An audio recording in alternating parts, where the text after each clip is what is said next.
ఎండలను దండేస్తామా, వానలను నిందిస్తామా, చలినటో తరిమేస్తామా, చీపొమ్మని కస్సుమని కలహిస్తామా, ఉస్సురని విలపిస్తామా, రోజులతో రాజీ పడమా, సర్లెమ్మని సాటి మనుషులతో మాత్రం సాగనని ఎందుకు పంతం, పూటకొక పేచి పడుతూ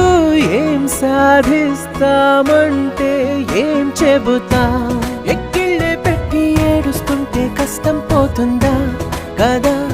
మరెందుకు గోలా,